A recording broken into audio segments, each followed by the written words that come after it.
But first and foremost, of course, happy Friday, everybody. Welcome to another Founder Fridays, week number 4. We got an amazing speaker ahead of y'all today. We got Miss Kelsey Tisdale, the digital media specialist. She's worked at Blavity, Revolt, some amazing companies. And so she'll be talking today about beyond likes and shares, the art of social media. So we have some good conversations to kick it off. I feel like we already family in here. I know that it'll be a very interactive session. I know she'll drop some amazing gems. But as always, before I pass it over to Kelsey, I just want to introduce our team, which you've met most already, Clay, Jeff, and Joel, our internal team. But then I want to kick it off to our cohort because as always, our cohort, we like to tell our speakers a bit about our businesses, especially because sometimes our speakers may cater some of the dialogue and the questions, surrounding their businesses. And I know you had asked me a bit about their brands as well, Kelsey. Yeah. So I will kick it over to Peter, then Jalea, and then Rashad, just to give you a one-liner, two-liner about your business, and then we'll kick it back over to Kelsey. Awesome session today. Hey, it's nice to meet you, Kelsey. My name is Peter Ewu, Morgan State alum, class of 2022, currently based in Los Angeles, and I'm the CEO and founder of T.H.E.M Sports, which is currently evolving into an AI-powered app to support student athletes with their name, image, and likeness journey. So excited to meet you and hear about the gems that you have for us today. Thanks. Ooh. Hi, my name is Jalea. I'm the founder of Campus Connects, a platform for college students to post services and products that they have to share with their peers as well as the community. Love that. I'm Rashad West. I'm the founder of BTE Analytics. We empower athletes to monetize their performance data, turning stats into valuable opportunities. I'm a proud Hampton alum as well. Hampton. You just started the real HU beef.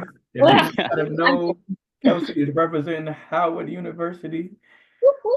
But this is our amazing cohort, some amazing HBC entrepreneurs working on some game-changing technology. And their demo day is actually October 11th in the DC area. So we'll kick off the first half of the day at Howard with our Founder Fest. And then from 7 to 9, they'll do their final pitches toward their grand prizes. So super excited for them.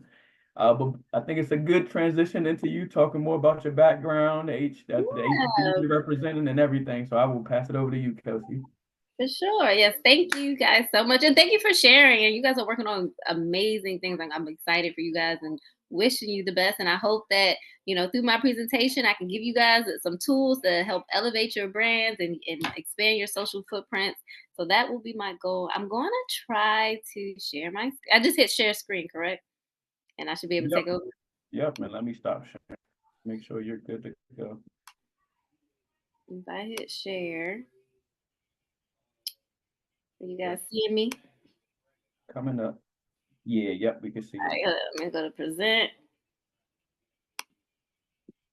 This wasn't where I wanted to start. There we go. Okay. So we're good, guys. You see? Yep, all good. All right. So, as Keontae said, this is going to be beyond likes and shares, the art of social media, because there's so much to social media other than just getting the likes and the shares, but that stuff is important too, right?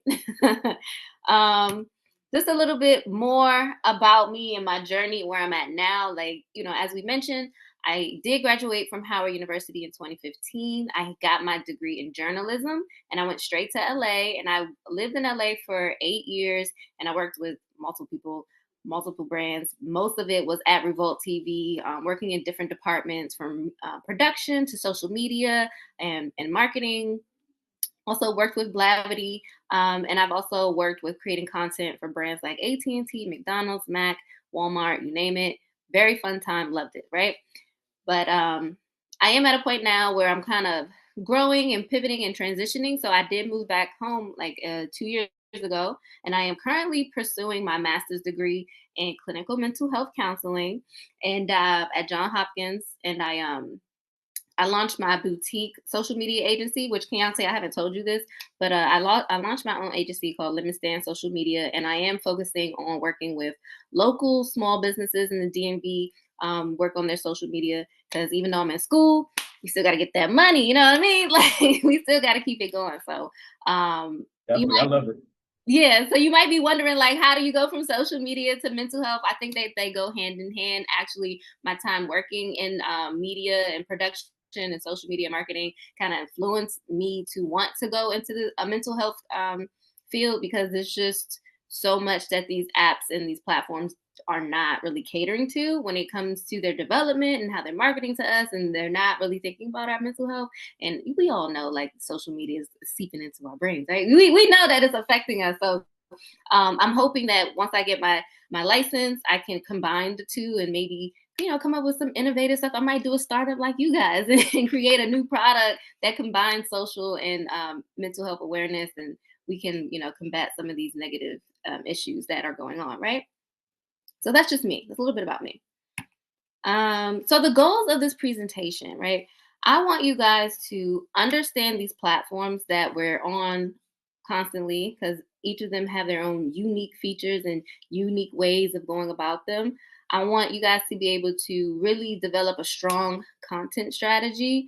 If you don't already have one, just really walk away here feeling confident about how you want to approach content and marketing on social media, which will which will ultimately maximize your impact for your business and get you guys some returns. Meet them goals and KPIs. That's what we want to do, right? Moving forward. So I will say, so Keontae, I did, you did send me a little bit of information about where everybody was with social media, but I want to hear from you guys, like, because I want to make it interactive as well.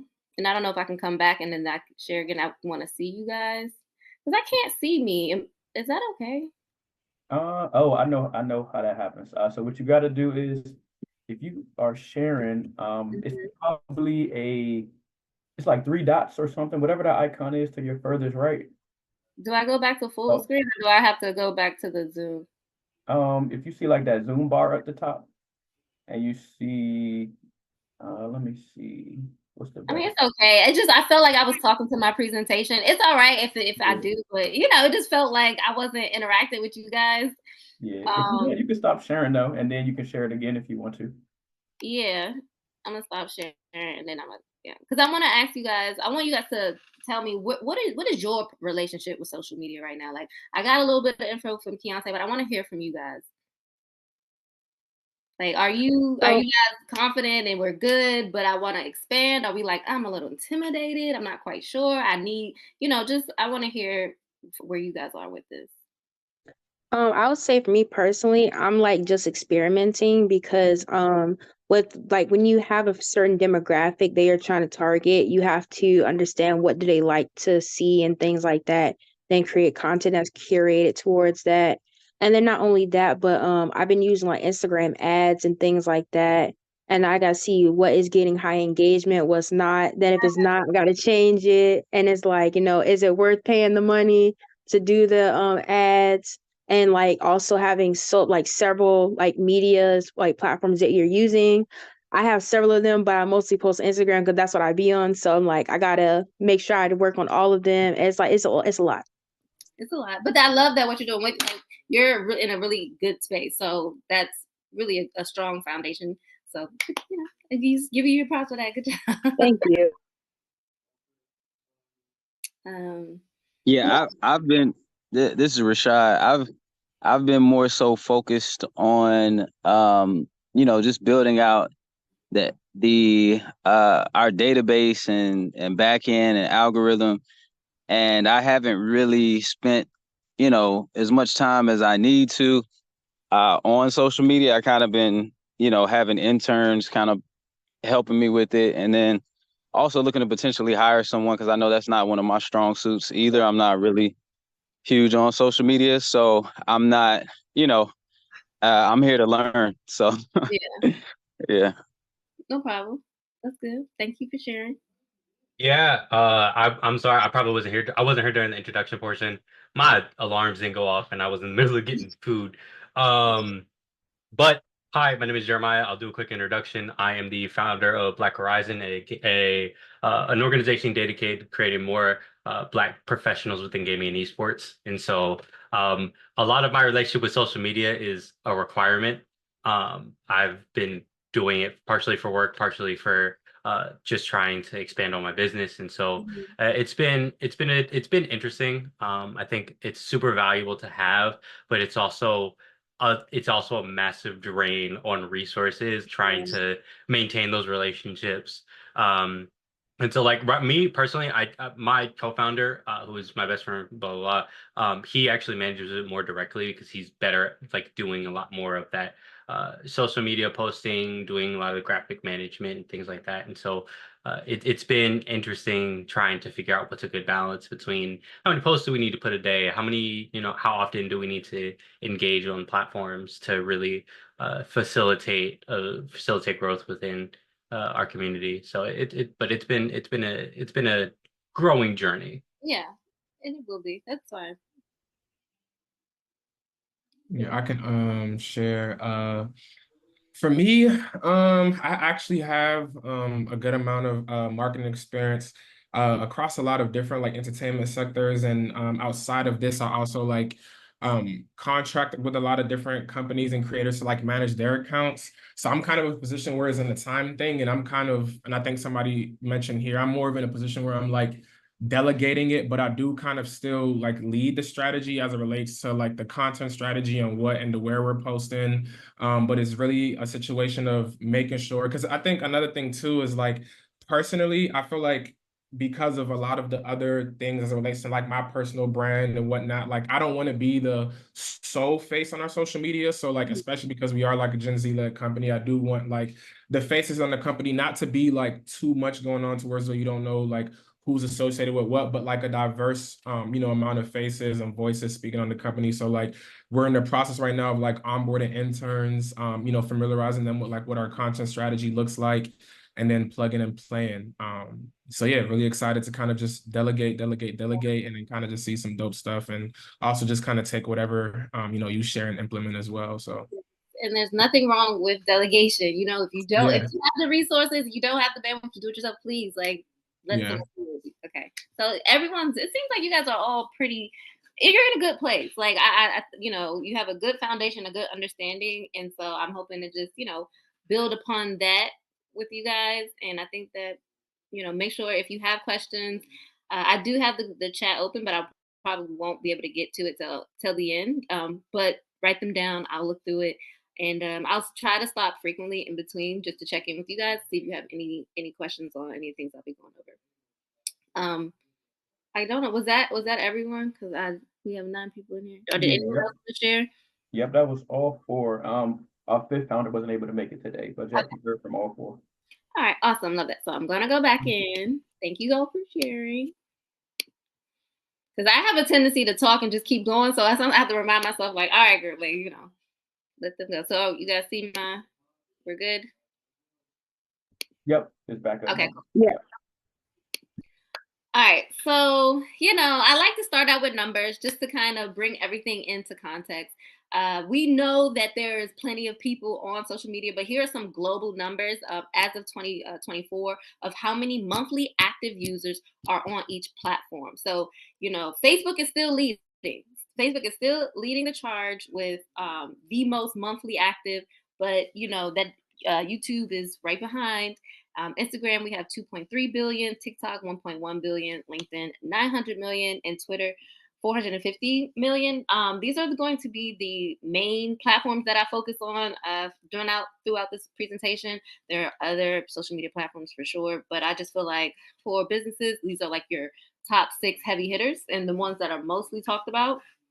So this is what we'll be focusing on. And again, this is just to show you guys the potential, the reach, and really what we're dealing with when we're talking about social media marketing. Like, it's a very wide landscape here. And I think that as we go through our lives and as we think about social media, and even when we're developing our own target audiences, that we don't even really fully realize the scope of what we're dealing with. There are billions of people on these apps monthly. So social media marketing is very crucial. I did break it down by age for 2024. This is for the US. And what I really love about this app is, I know a lot of your businesses are skewed more towards Gen Z, But, I do talk to a lot of, different businesses who, have different types of audiences. And I like to also point out that, the older generation, they're on this app too. Like, it's becoming a universal tool where it's not just young people, it is everyone on social media. But millennials are obviously still the most used age group, Gen Z right behind. And of course, as us millennials, I'm a millennial. That's the group I claim. But, as we get older, these numbers are going to increase. So, social media isn't going anywhere in terms of who we're targeting and what we're targeting. A lot of people get a little afraid about saturation and whether or not, believe it or not, I still come across people who are wondering if they need social media. And it's just like, come on, guys. At this point, that shouldn't be the conversation. But I like to include these slides just to kind of bring everything into context about what we're working with. Because again, we know there's a lot of people on here, but do you guys really know the actual numbers of what we're working with? So, if you want to take a note just for your own personal, knowledge, that's cool. You can do that. The rise of social media as a business tool. Now, again, we're all here because we know how important this is. But I do want to just quickly just touch on just how things have changed, because you got to understand, when social media started, it didn't start out for business and marketing. It was just a place for us to go and be social and hang out with our friends. But, as marketers and as business started to pick up on, like, hey, there's these oversaturated groups of people hanging out on these platforms, we need to start selling them stuff. It's transforming into, like, probably the primary tool for business. Honestly, between me and you, I don't even think it should be called social media anymore. It should be called business media because you can't even scroll on any of these platforms without coming across some type of sponsor ad. So it's very crucial. And some of the things of why that is, because you can interact directly with your customers, you can target specifically with your audiences. Some of you guys are already doing that, so you know what your capabilities are. And more recently, if you have e-commerce business, if you're selling direct product, we're seeing the rise of social commerce, which where you can actually sell directly from shops to customers, which is like, it's like revolutionizing the way we shop and the way that these apps are even constructing their models. So really, really, really big deal. Why social media is essential for your startups. And just so you know, guys, these are, this is the laying ground. We're going to go through, the homekeeping things just to bring our minds into what we need to focus on. And then we'll get into the meat of it. I do feel like a lot of you guys are aware of some of these things I'm talking about. But again, I want to go over just to bring everything in and to get our minds ready for the good stuff. So, social media is essential for startups. One, because it's cost effective, right? So, of course, we have paid ads and you can put money into it. But at the end of the day, you could go on these apps, download it, create a profile, and create content, start marketing your business for zero money at all, right? So, it's one of the most cost effective tools, and it's very essential for brand visibility because you can reach wider audiences. As you guys saw those numbers, it's mad people on all these platforms. It's great for customer engagement. You want to build your relationship and loyalty through that direct interaction, which is, we haven't been able to do this throughout any points and phases of marketing. People back in the day, they had to, one, either guess, send out surveys, knock on doors. Here, you can literally just go on, search a certain demographic that you're looking for, whether it's soccer moms in Chicago, and start talking to people like, "Hey, I have this product," and that's really amazing. And I know because we grew up in it, we're like, "Oh, wow, that's normal," but it's not normal for the advertising world. Like, it's really something revolutionary happening. The amounts and the effect of customer engagement. And then, of course, data and analytics. Like, Facebook knew what was up years ago, right? The use of insights to improve your campaign and customer targeting is it's just beyond the amount of data that you can get on just everyone, just by simply being on the app leisurely, just being entertained. You're able to collect everything from what these people like to do for fun, how much money they make, like who their family is. Do they have girl children, boy children? Are they in school? Like, all of this is at your fingertips. And it's crucial to, if you aren't able to be the ones on the apps collecting this data, then, like some of you already have team members or you're delegating people to doing this research. You don't really need to pay for crazy software. Now, if you're in the position to get software or to hire an agency, that's cool. It always helps because we want to be efficient, right? But the fact that, you could just literally hop on TikTok right now and, again, search your demographic and start to pick up on their behaviors and figure out who they are, where they live, what they like to do. It's probably one of the most important things for your marketing strategy. So data and analytics, top tier. These are why it's essential for your business. So the next thing, now we're getting into all the good stuff. That was the homework. That was, the little housekeeping notes and tips just to wrap your mind around what we're going to be talking about. But the most important thing is this slide right here. If you don't walk away with anything, I hope that this is what really sticks with you, because this is what is going to set the framework and lay the groundwork for the rest of my focuses for this presentation. And we're going to talk about the interest graph algorithm. I'm not going to stop sharing my screen, but I want to know how many of you guys have heard this or know what the interest graph algorithm is. I personally have never heard of it, but I'm excited to learn more about it. Okay. Yeah, I've never heard of it. Yeah. No. Okay. Well, Jalea, like when you were explaining how you are targeting your social media, that is everything that the interest graph algorithm is about. So I was like, oh, she probably already knows what's up, because that's literally your tactic. It falls into why you're on the right path. So the interest Oh wow, that's crazy. Thank you. No, yeah. That's why I was like, oh wow, that's really good. So the interest graph algorithm, really, this came from TikTok. So before TikTok blew up, everyone was, when I say everyone, I'm talking about all, like Facebook, Instagram, Twitter. They were all working off of the social graph algorithm. So that meant that they were pushing out content based off of who you followed and how many followers you had. That's why, like, maybe about 5-10 years ago, everyone wanted to have the biggest social media platforms. Oh, I need 1 million followers. And then those pages who had these large followings, you saw that they were getting more engagement because the platforms were favoring their accounts. But that's not the case anymore. Now they're pushing out content based off the interest graph. So they are basically tracking everyone's behaviors on these platforms. So they're watching what you like, they're watching what you're engaging with. If you are, let's say you're on TikTok and you spend a minute or 5 minutes watching cat videos, all of a sudden your For You page is going to start being flooded with cat videos.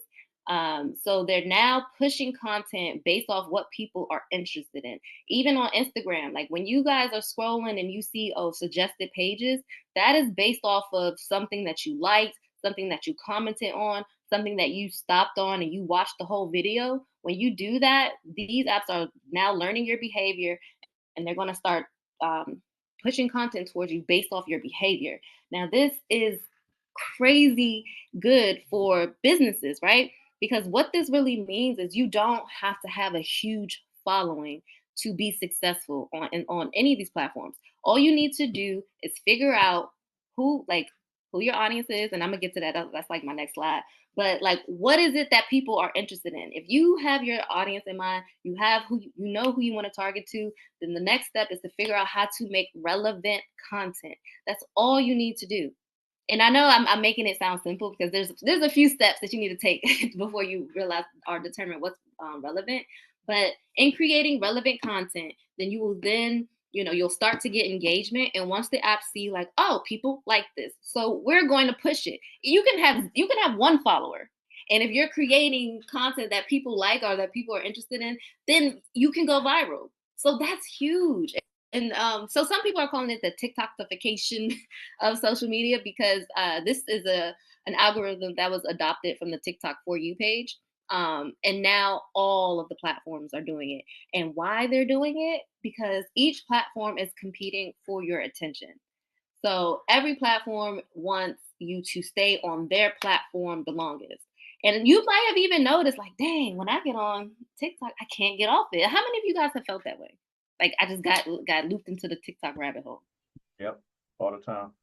Right? So that is intentional. That's not, that's not like, oh, mindless. They're doing that on purpose. So it's great for business. I don't know if it's so great for your own personal mental health. I gotta throw that in there. But it's great for business. So the interest graph is crucial for target advertising. So now you can focus on what users what they're demonstrating they're interested in the specific subjects and the categories. This is going to make your campaigns more effective, and it's going to increase the likelihood of engagement and conversions by targeting and creating relevant ads, aka content. Because honestly, every piece of content is technically an ad, whether you put money behind it or not. It's all advertisement, especially when you have a business. So, does anybody have any questions on this? I do want to stop because this is the most exciting part because it's crazy and it's really good, and it really just goes to show that even if you haven't been super active on your social, like now's the best time. Like now's the best time to hop in. You can start from zero. Maybe 10 years ago, it was a lot harder to start from zero, and that's people wanted to buy followers and buy bots and buy pages, but with this interest graph algorithm, those are really just vanity metrics. Like it's if you want to buy, I don't know if any of you ever felt like, should I buy followers? But that's it. It's just a vanity metric. It's not going to really help your page at this time. And it doesn't need to. Like organic content is the way to go. And I know I just asked y'all questions and I started talking. So I'm gonna ask you again, do you guys have any questions before I move on to the next part about the interest graph? No. Okay. Oh yeah, Jeff had a I, quick question. I saw his hand up. I have a Okay. question. Yeah. 2 questions. First question is, do hashtags do anything in social media, like on Instagram, stuff like that? Yes. Hashtags are going to help people find you. Everything is turning into a search engine. They're still very, very important. Again, when you, I'm gonna get into this later. But when you're doing your online research, when you're trying to figure out relevant content, and let's say your audience is soccer moms in Chicago. Like if you typed in soccer moms in Chicago and you looked at whatever content that pops up, you will be able to create content that based off that. Okay, I want to say this in the right way. The hashtag is going to be the tool that helps your target audience find your content. Because what people are doing is they are going on TikTok, they're going on Instagram, YouTube, and they're searching things, whether it's for entertainment, whether they're trying to buy something, whether they want more information. So those hashtags are going to be like those key indicators that brings up your content when your target audience is searching for something, because you're now going to be making content that they want to see. So you want to try to get as close to in their minds of, okay, if they're searching for XYZ, let me put this hashtag there so that it's going to ping my content to show up. Does that make sense? Yes, it does. That's good to know. Sometimes I'm wondering, does hashtag really work? Yes, they really work. They really work. Now, I wouldn't say you ain't got to put 50 million hashtags on every content. I would definitely create different, groups of hashtags, and figure out which ones work for you. There are some different tools. Some of them are free. Some of them are, you may have to pay for it, but they don't cost much. But I would look into also investing in certain like scheduling softwares, because that will those types of softwares that allow you to post across platforms also have like analytical um, um, features, and they will help give you that data like, oh, this hashtag is doing well, this hashtag isn't. I personally use Metrical, but when I worked at businesses, we use Sprout Social. Sprout Social is just so expensive, and I'm a new business myself. Like I'm a new brand, and I really am not trying to pay that Sprout social money. So I'm working with Metrical right now. It's new to me, but it works. It definitely, they have that hashtag feature. So when I'm working with clients, I'm able to go back on the back end and look and see like, okay, this hashtag is doing well. This hashtag isn't. Let's switch this out. So that's just a little nugget. Anything else? I think Delia had her hand up too. Yeah, I was gonna ask, would you encourage people, because I've seen this before where somebody might have like a video that has a hashtag, but it has nothing to do with it, but it's like a very trending hashtag that will kind of get you seen, I guess. Would you suggest doing stuff like that also? Um, you know, it's a tactic, right? So I'm gonna tell you guys right now, I'm someone who I'm down to experiment and explore anything. If you feel like, you know what, even though I'm selling ice cream, but everyone is highly searching viral dance, like that's the hashtag that is going wild. I might slide that in there, and who knows? Like it'll pop up, and maybe people will click on it. It's just a tactic. I will say, do be curious.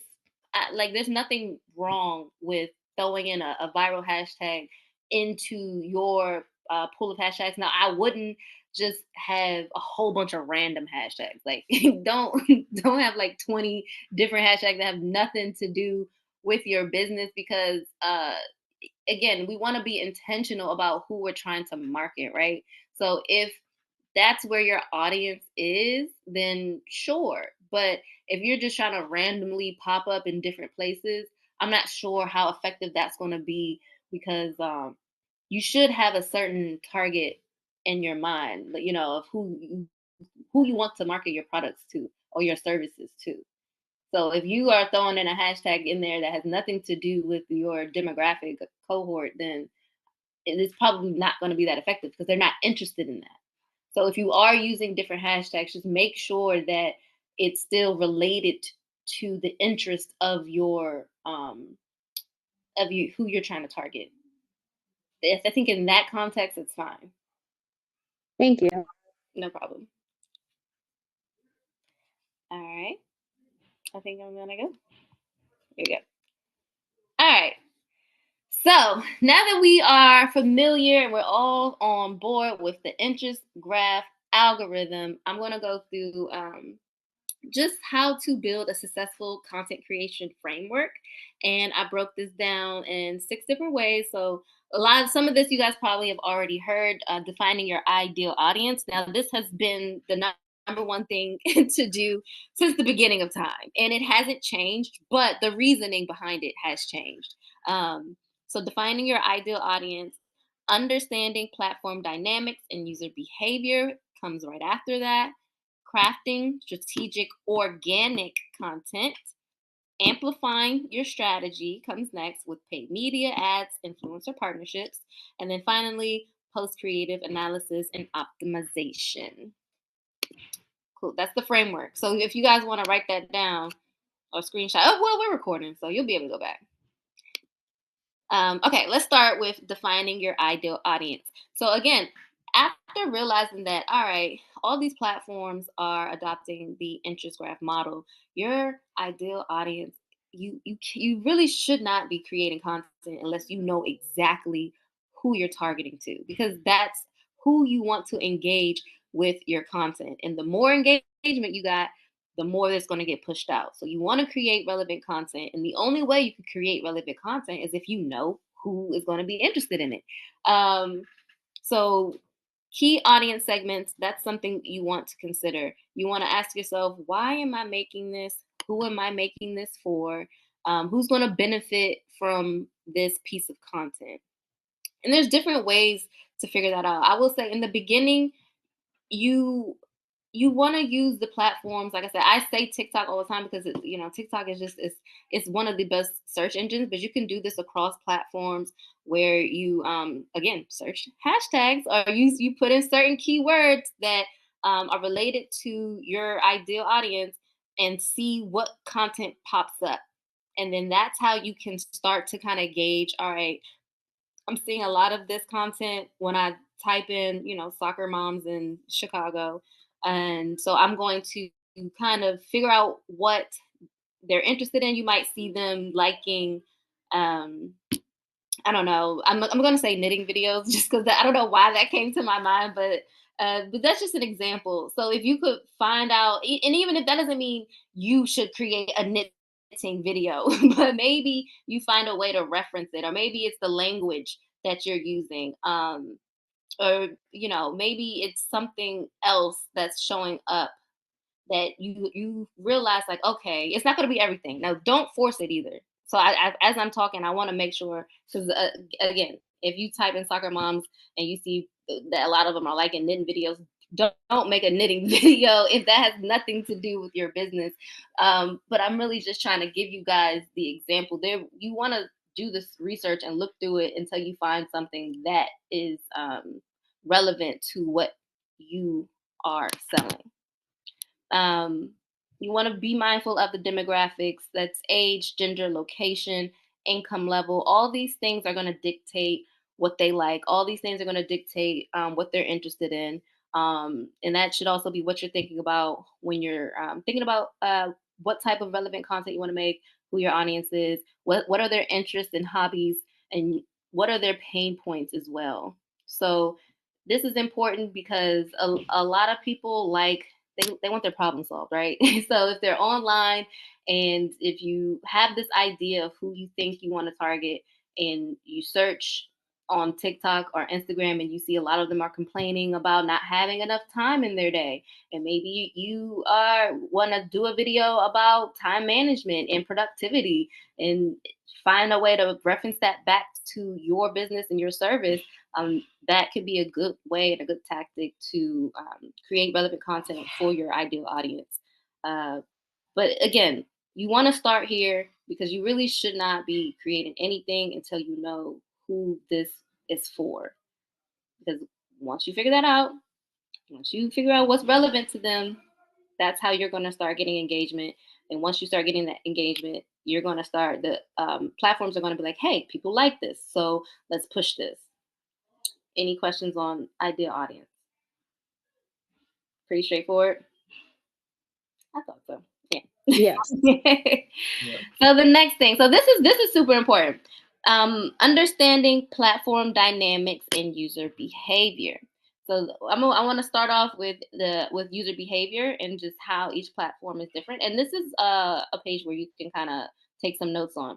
So when you want to think about these platforms, you think of yourself, right? So we probably most of us put on different faces depending on what groups we're hanging out with. Like when we're hanging out with our friends, we're one way. When we're hanging out with our coworkers and business partners, we might put on a different face. We might code switch a little bit.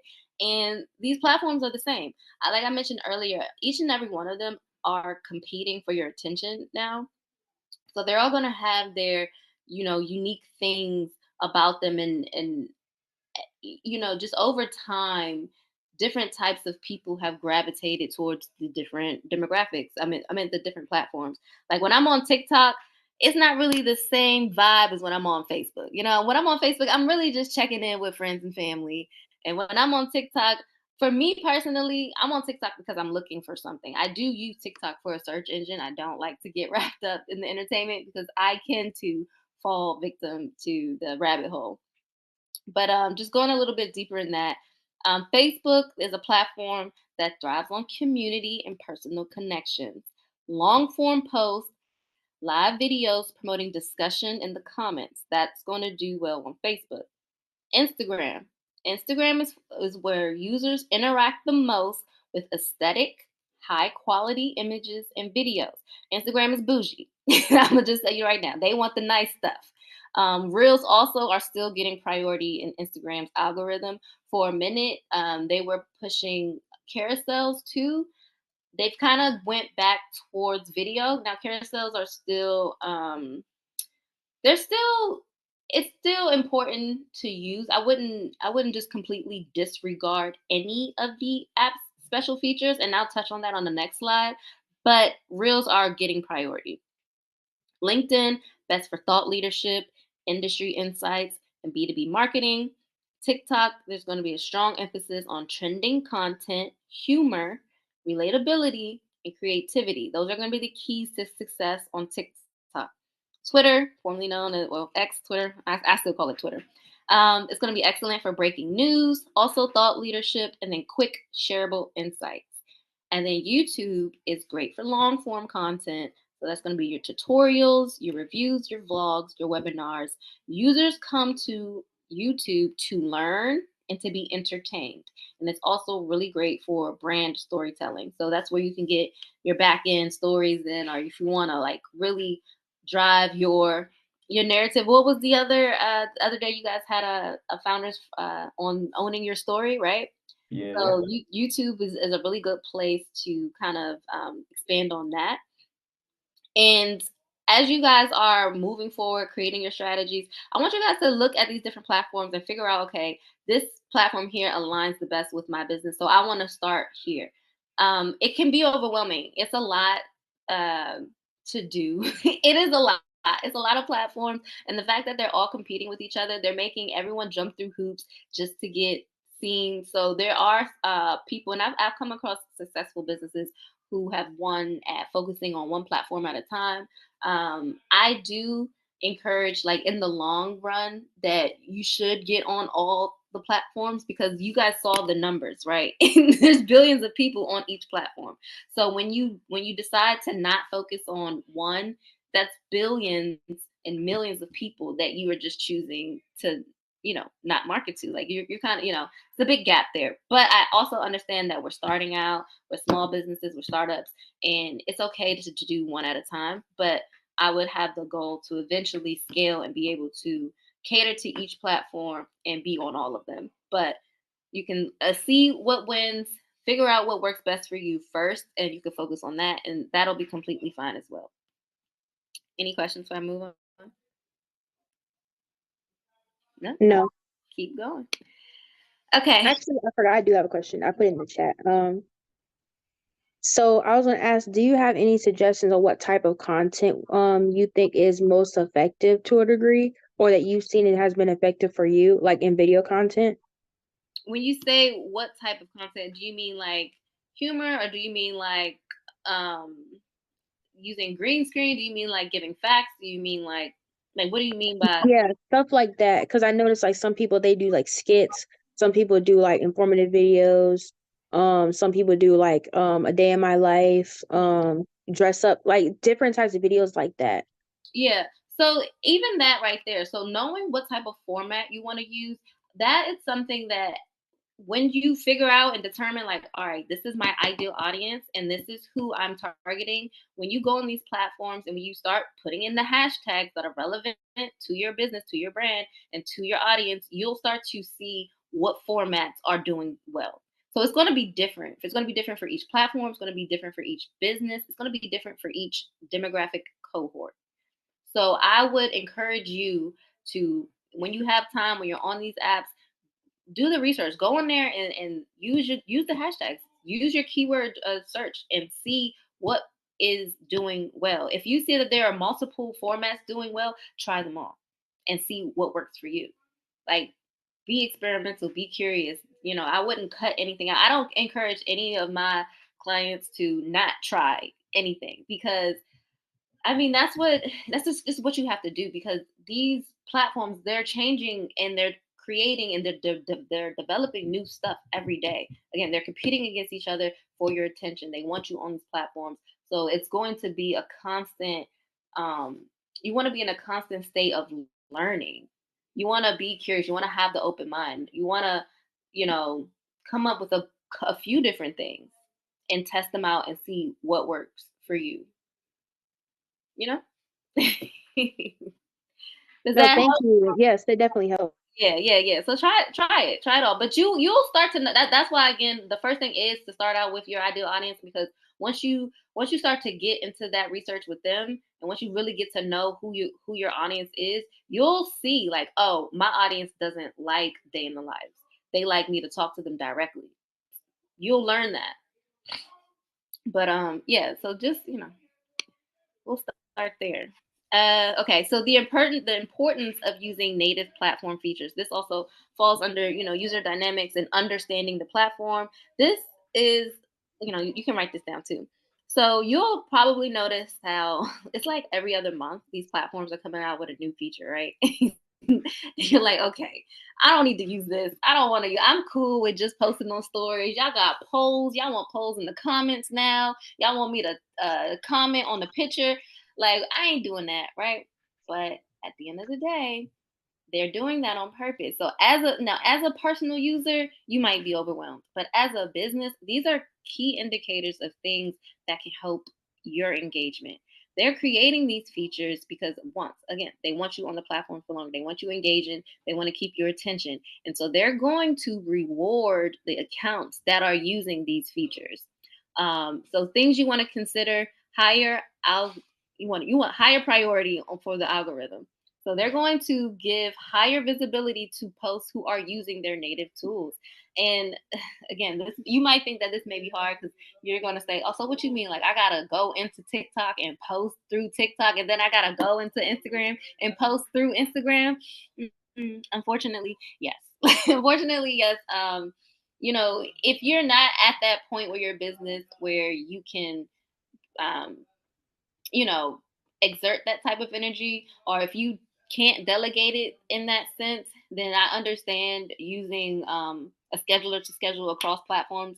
But like I mentioned before, I would just set the goal to be able to get to that point where you have the bandwidth to do this type of work, because it's what's going to reward your page in the end.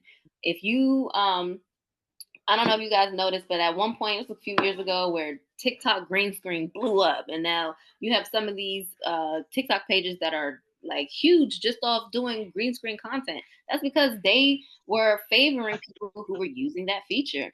Still using Instagram stories, putting the polls or in your comments, putting polls in your stories, using these things lets the platform know, like, oh, they're using our features, they're active here, we're going to reward them for that. So that is a tool. You want to integrate stickers, music integrations. This is going to increase the chances of it showing up on users' feed more frequently.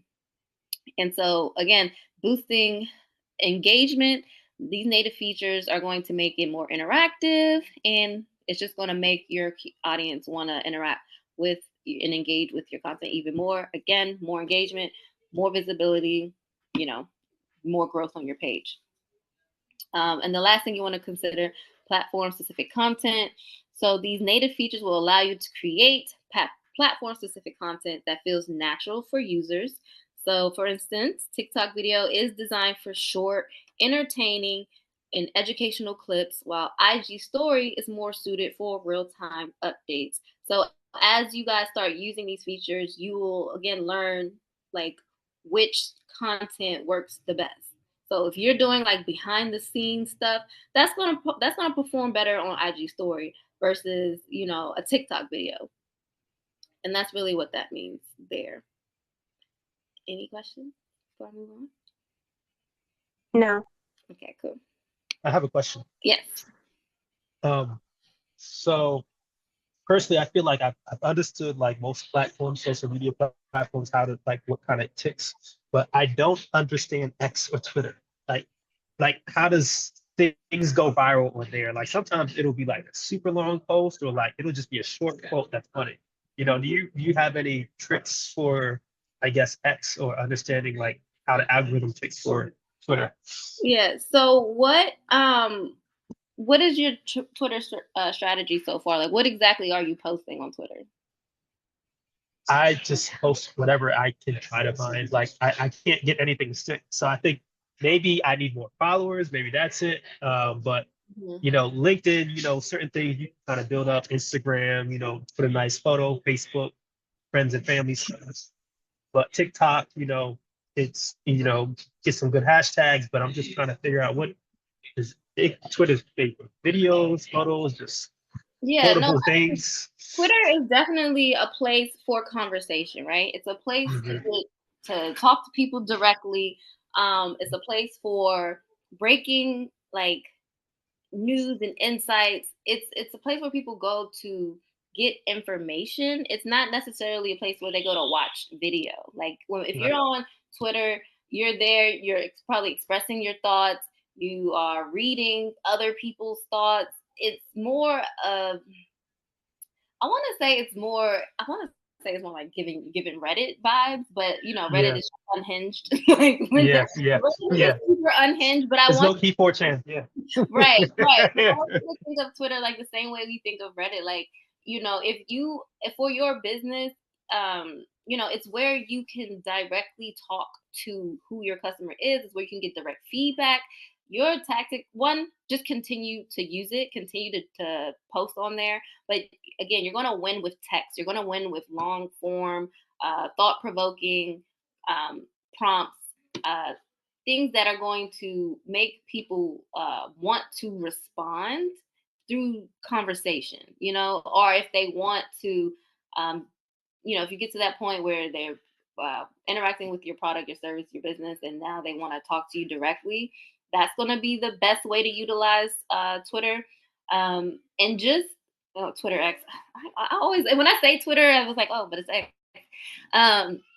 Just spend some time with that. If Twitter, if that is a priority for you, then I would spend some time on Twitter and just learn again what some of their key features are. Use that, implement threads as well, because I know they're trying to weave that all together. And even how they have, I will say this: I've seen a lot of paid accounts on Twitter do well, who are like book writers and authors and people giving like how-to advice. Like people really go on there to get motivated and they just want to talk and interact. So that should be your focus with Twitter. It's not so much video. Like I'm not gonna sit here and say don't post any video, but it's not like the other platforms where video is king. It's really more so conversation. It's really more so direct connection. Figure out, again, once you know who your audience is and what it is that they want to talk about, figure out how to integrate yourself into their conversations with you, whatever it is that you're selling. Last thing, this is more a general question. Do you see Threads taking over Twitter? Because it's very similar. Do you see Threads taking over Twitter or X Threads? I don't. So Instagram clearly is heavily pushing Threads, right? As you see, like when you scroll through IG, you're starting to see Threads pop up. I feel like people are using it because they're being forced to, but I don't think it's gonna overtake it. No, I don't see that happening. Twitter is still, it's treading behind on the slide of monthly users, but it's just like with anything else. We haven't completely stepped away from newspaper. It's still there. I think X is always going to be relevant, yes. But then again, who knows? Like things change every day. We might not have TikTok tomorrow, so sure. I would say as of right now, as long as it's up and running and well, it's going to be useful. I didn't include Snapchat on here, but guys, Snapchat is still in the game. It's just very young, and a lot of people on Snapchat are there, sharing their own it's like a social talking app between really young people. It skews a lot younger, but it's still, and for a lot, and I guess I should have included that now that I think about it, since a lot of you guys are Gen X driven and focused companies, but Snapchat is still in the game. Like if you guys want, maybe not today, or if you want to talk to me offline about Snapchat strategies and how to what you should be doing there, I can do that. But I'm just saying that to say, like, we went through this phase where everyone's on Snapchat and now we don't hear about it, and some people think like it's not important, but it is. The younger crowd are very much using Snapchat, especially college students across the world and across the U.S. So Twitter's it's still in the game as well. I don't see it going anywhere. If that helps. Thank you so much. No problem. Thank you so much. Okay. So my next point, my next tab or aspect of my winning framework strategy is going to be creating strategic organic content. And again, Jalea, you touched on this too, like to start off with organic and learn what's working and then put paid media behind that. That is exactly what you should be doing. Why? Because again, with this new interest graph model, it's a lot easier for you to figure out, okay, what is something that's going to perform well versus trying to guess with A/B testing and all this hoopla. You can push organic content. You're going to probably see a few pieces that are going to perform better than your normal content. So don't expect or don't think like, oh, okay, I'm a new business. It has to have a million uh, likes in order for me to want to put money behind it. If your normal engagement is 100 likes, but then you get a piece of content that does 500, that's your ad. You know what I mean? Like you don't have to wait for something to go super viral. You also want to keep in mind of what's viral for you, you know, at that time or where you're at. If you're only getting like 20 likes, that's fine. But if you see something that now, oh, this got 150 likes, that's your indication that this is the type of content that people want to see. And then you should build on that. Or you can then put paid. I'm kind of getting ahead of myself because the next slide is paid media. But that is the strategy. So when you're creating your organic content, what you want to consider is authenticity. We're definitely seeing a rise with authenticity when it comes to businesses. That's why you're seeing a lot of user generated ads. You guys know what UGC is, right? If you don't, let me know. I'll kind of. No. So UGC, user generated content, is exactly what it is. It's micro influencers or your everyday person or even big influencers basically creating content for brands where they like do the reviews and it seems super like underproduced and super real, like, oh, I just bought this and it's so good, oh my god, it works on my skin. And it just seems like your friend that you know, seems like one of your friends creating these content pieces, and then the brands are pushing it and putting money behind it. So that's UGC. UGC is basically just content that other people are making that you can use for your brand. Some people do it intentionally through, you know, influencer partnerships, and some UGC content is just created naturally. Some UGC content brands use by borrowing. I know when I worked at Blavity, you know, one of our strategies was to get away from UGC, because if you do go to their page, you'll see they have a lot of repost. It's just reposting, really. It's reposting content that someone else made. And so one of the strategies that for me when I worked there was to kind of push away from UGC and to get into more owned and operated stuff. But again, UGC works because it's authentic, because people feel like it's real, it's relatable. So you want to keep that in mind. Now, even if you have a brand that's where it's not necessarily user or face friendly, you know, there's other ways to get people involved. Um, I would just be creative with it, and I would have to really sit with you if you feel like that's a problem for you. Like, oh well, UGC doesn't really work for my brand.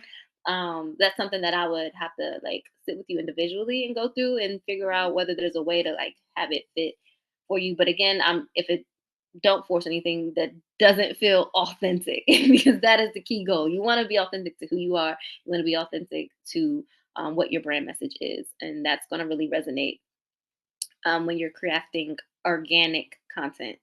The next thing is consistency. So I know this is a big thing, right? Everyone wants to know, like, okay, how much should I really be posting? And the truth is, yes, you really do got to be consistent to build a loyal following. And social media platforms, they prioritize active accounts, and you know we already went through why. Um, but my advice would be to start where you are. I wouldn't spread yourself too thin. Like, figure out what's consistent for you first. Like, if one day a week is consistent for you, then start there. But again, start and then have a plan to grow. Eventually, you should get to a point where you're posting every day and even multiple times a day. That takes a lot of work, though. That takes a lot of bandwidth, and you know that's understandable. But just keep in mind that the more active you are, the more you're going to be rewarded. Just That's just what you could just post every day. You could post without any real strategy, and you'll start to see like your engagement grow. And the last thing is, as you're creating your organic strategic content, pay attention to the small details. And the small details are going to include things like the first 3 seconds of your video and what your captions are saying, the title text that you add on your video. How long is your video? Your thumbnails. Like, this is the little details and things that really do make an impact. Because what you want to strive for through the small details are 3 things. You want to catch attention, you want to encourage engagement, and drive conversions. Those what with those 3 details, or those 3 points, that's how you want to think about the little details. That's first 3 seconds of a video, that's copy, that's title, that's thumbnail, that's the length of your content. Those should be your goals when you're thinking about those things. Once we get down into the nitty-gritty of creating your organic content. Once we're through with, or not even once we're through, but once you're comfortable with your organic strategy, and again, organic content just means that you didn't put paid media behind it. That's it. It's just your natural content that you're putting out there without ads, that people just organically gravitate towards. So once you have had I would say I would do a few months. I would say a few months. That's what my clients, I at least do a minimum a month. It depends on how aggressive they are with their goals, but at least a minimum a month of posting consistently organic content. And then that, from your organic content, you can start to pull the data to see, okay, now what should I be putting money behind, and which pieces are going to perform well. You don't have to guess, because now you already have seen what performs well. And again, Julia, this is what you were talking about. I'm gonna keep referring to you, because this is exactly what you said that you were doing, and so it's right. You really hit the nail on the head with it. You want to, before you figure out what should I be spending my money on, spend time going through your, like, everything that I said. Who's your audience? What platforms do we want to use? What features do we want to use? What content are we creating? Create the content. How consistent can I be? Get your numbers, and then come up with your paid advertising. And if you're like using paid advertising out the jump, it's not bad. It's just 9 times out of 10, you're probably, taking shots in the dark, right? You're probably putting money behind things, and you might be seeing some engagement, but you're not really seeing, the engagement you think you should have. And again, that just goes back to, is this content relevant? So you want to make sure that this is relevant content before I start putting money behind it, or else kind of just you just must have funds, y'all. You might just got funds to spend, and that's cool too. Do your thing. But if you want to really be efficient with it, take the time to get those data points first. Focus on high engagement. Focus on your data-driven campaign. So make sure that you're making informed decisions based off of the analytics that you already had gotten. And then this also will help you identify who will be the right influencers to work with. Influencer marketing is still a very big driver for engagement and growth. But it is about finding the right influencer to integrate with your brand. And so once you see what content is resonating with your audience, what they like, that can help you make a better decision about what influencer you can try to collab with based off of what is relevant to your audience. Anything here? No. Good. All right.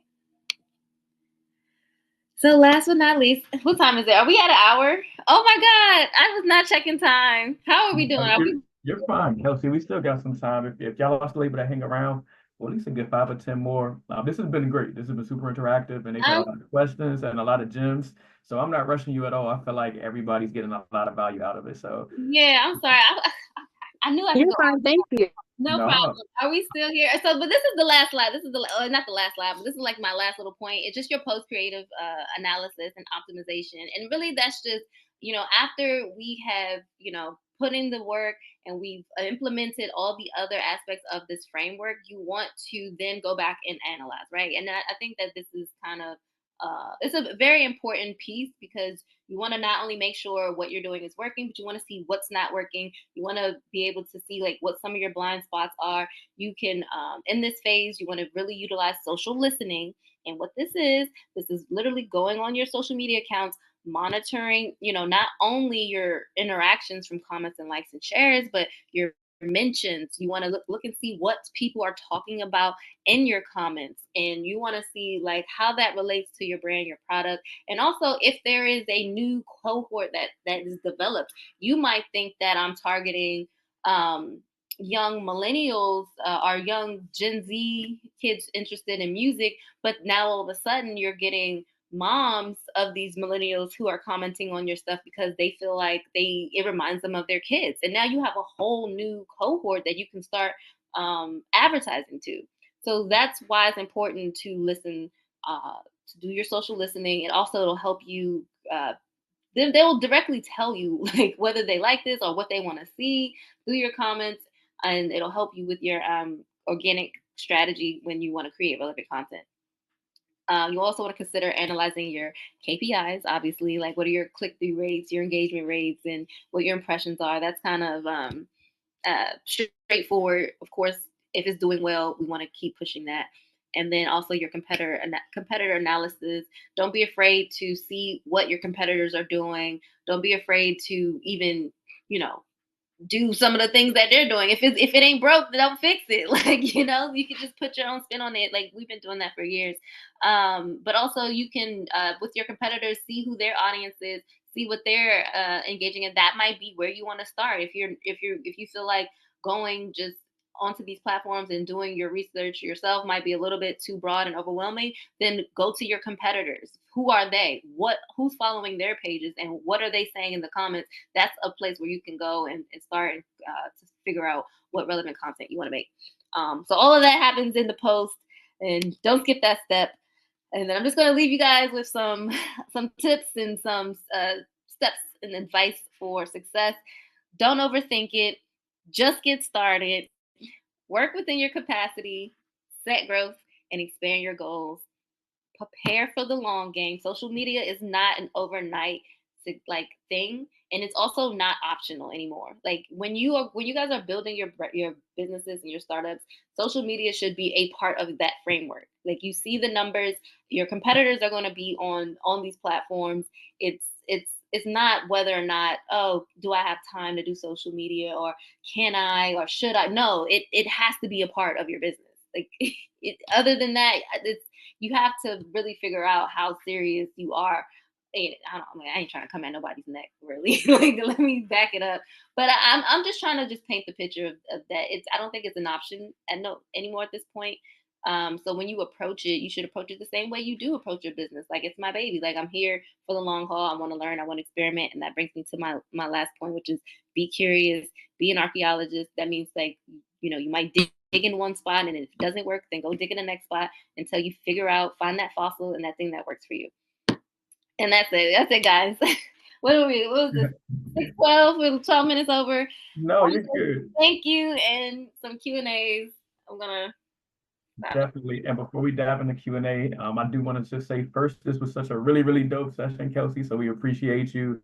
You had to drop so many gems. It was a lot of questions that you were able to respond to, and gave us some really good feedback. So no, I'm super grateful for you, and I know the cohort is too. Please drop in the chat and show Kelsey some love. Feel free to come off mute and show her some love.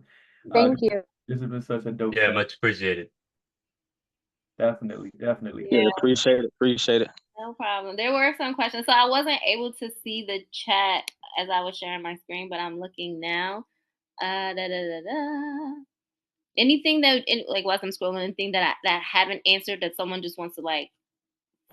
Yeah, I have a quick question. I know it's kind of futuristic, but I know you've seen like the Ray-Ban glasses, and like I know Facebook and Meta, they're starting to think about the future.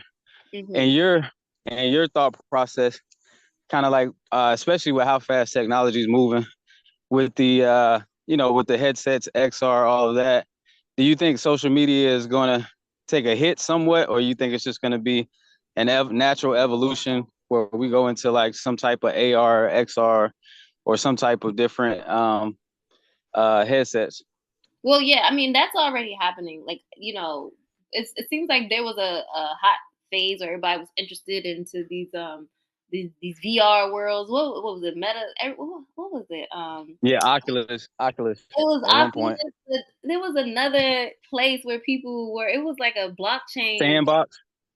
of sandbox, all of that. So people aren't talking about it as much, as they were like 2 years ago. But we are still going. We're heading there. It was kind of a little peek into the future, because what's going to happen is as these platforms are going to continue to compete against each other, eventually somebody's going to step up and say, you know what, bump y'all. I'm about to create a whole new space where you guys aren't at, and then everybody's going to run there. And it's just, I think, we're in this space. It's not even just social media. It's just technology. It's the way we live. Like, we are obsessed with evolving and the next new shiny thing. So it's going to continue to do that. Basically, until I don't know. I don't know if the world's just gonna pop and we just all go back to prehistoric times. Yeah, because I keep seeing people in the airport talking, and then they just got glasses on. I'm like, oh, we done evolved past headphones now. So I'm like, what's next? No, that is next. That is where we're heading. Probably in about 10 years, we're going to be doing seminars about how to market in virtual reality worlds. Like, they're probably going to be actual shops. You can walk in and buy stuff by click of a button, and now it's delivered to your front door. Yes, that's going to happen. But for right now, these normal social media apps are still there, is where it's at. But I love that you're already thinking ahead. That is going to be probably maybe about the next 10 or 20 years. It's not going to happen right now, but we're heading there for sure. Yeah. I have a question. Appreciate it. So I have a question. Since we're on the topic of social media, what is the best social media to reach you on? Me? Okay. You can reach me on Instagram. Probably Instagram. So I am one of those social media foot soldiers who is so like, I got my clients and then I got school. So like, my social media is personally, I haven't even marketed myself. And I know some people look at that as like, oh, well, your social media isn't popping and what's going on? But the truth is because I do it for other people. Like, I have clients and I'm on their social media every day, and I haven't scaled my business yet. So a lot of this stuff I'm with y'all too. Like, I'm like, okay, we gonna top of 2025, we're gonna have to scale because I need my time back, right? But yes, Instagram will probably be the best place. I will drop Miss Tisdale, because I be in my DMs. But I'm not gonna lie, I did take a social media break prior to this. And again, I'm in school to get my degree in mental health counseling, because like I told you guys, for your business, I think this stuff is great. I think it's not an option anymore. If you have a small business, a startup, you need to be on social media. But I also want you guys to prioritize your personal mental health, because these platforms do not care about your mental health.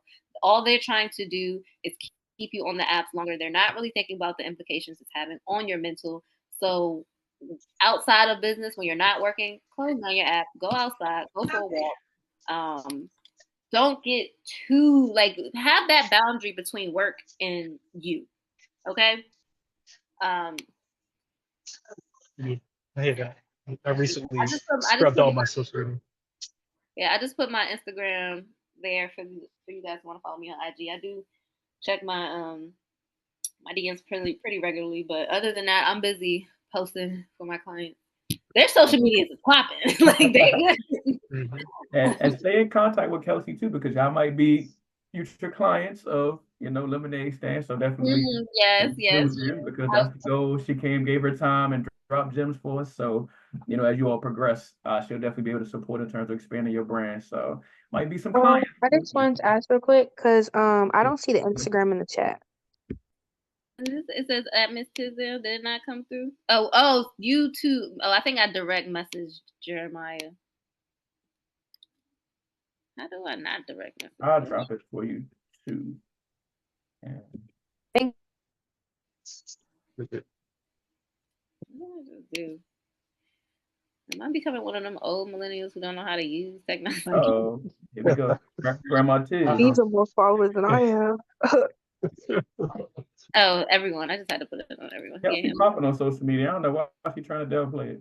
I mean, I got followers. Because I did. I was, when I was in doing my thing, I was on it. But I will say, ever since I started to gravitate towards like focusing on mental health, for my personal Instagrams, I kind of fell back from it. But yeah, I mean, I was found go already. I was doing the things. I was in LA before all this Diddy stuff went off. Like Remote was actually a pretty dope place to be. Yeah, no, definitely. And I'm sure the Bravota is still dope. I think they kind of separated themselves from them, but yeah, that is a little sticky. Nah, I ain't mad. Yeah, I mean, granted, I was a little worried. Huh? He didn't have a whole lot to do with day to days because I also have people. You might know Shayna Pinnock. I don't know if you know her directly or indirectly. LA or New York? Huh? Was she in LA or New York? No, she's in Atlanta. For Revolt, she's in Atlanta.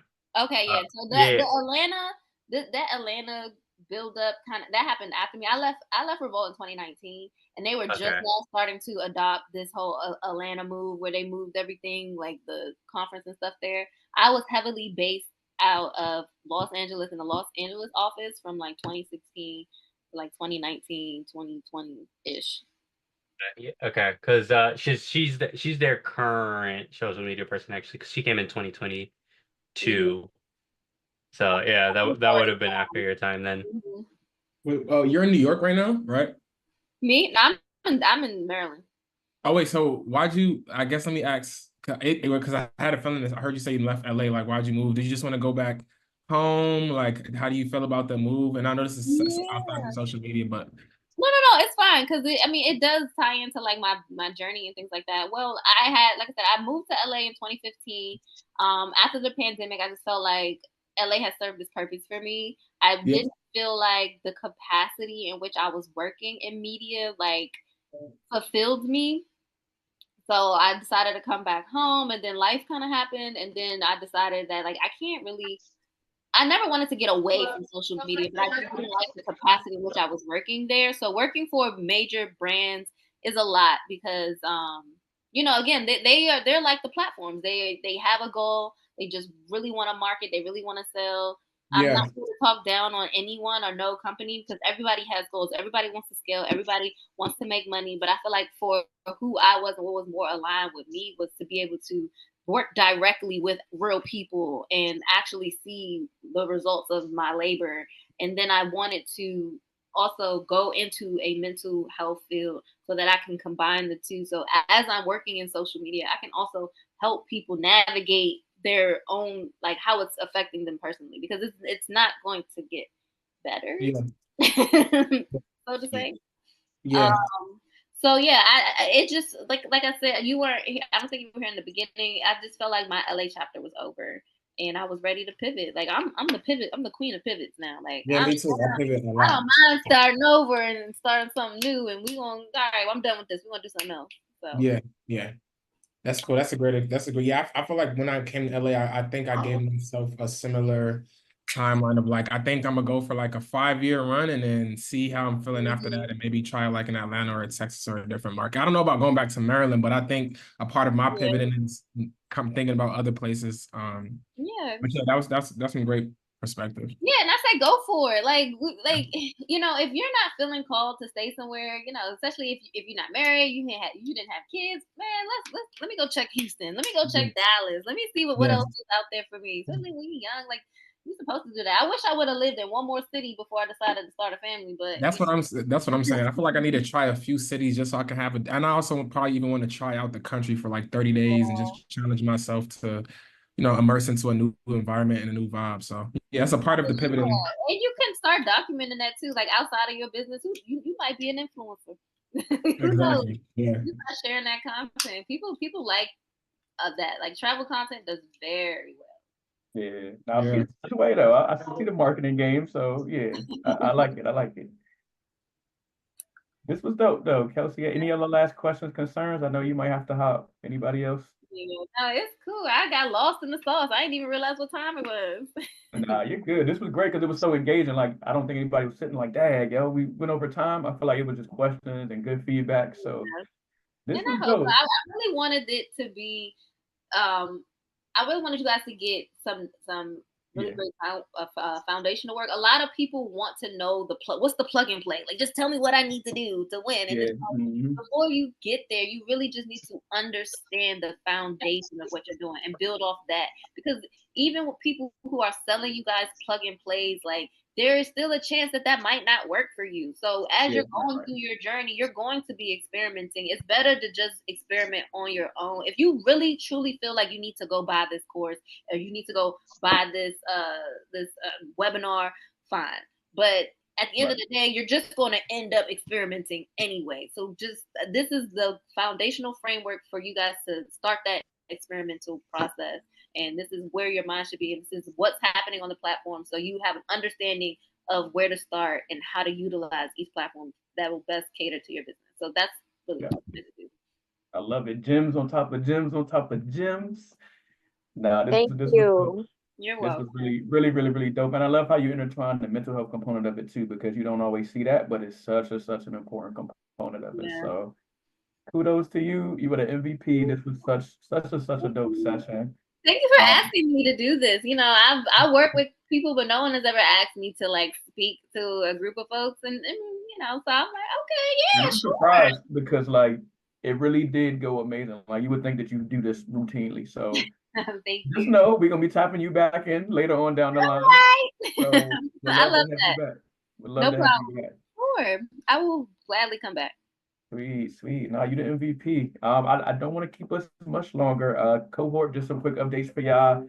In the chat, please be sure to click the Calendly link, so that we can schedule some one-on-ones for pitch practice, so we can make sure y'all are pristine for demo day for October 11th. Sounds like everybody's good to go for the 7 to 9 window, so that's perfect. We did change up the pace a bit from the Founder Fest pitching to actually pitching at an after event. So sounds like everybody's good to go for that. But I did drop my Calendly link in there. So anytime next week, because our speaker next week was supposed to be Mike Swell from Goldman Sachs, but he had to reschedule. So instead of doing Founder Fridays next week, we'll just use this time for you guys to work on your pitch practice. So please use the Calendly link and find some time. If no time works for you, just shoot me a text and we can work around that. But we do want to get our team on some one-on-one practice with you guys to make sure everybody's tight for demo day. But other than that, any last questions, concerns before I send everybody off to have a great weekend? Anybody? No, If not, sounds like we're good. Kelsey, again, we appreciate you for gracing us with your Yeah, presence and your expertise. thank you so much. We'd love to have you back for another time. And cohort, y'all have an amazing weekend, okay? Thank you, everybody. thank you. You too. Bye. See you guys.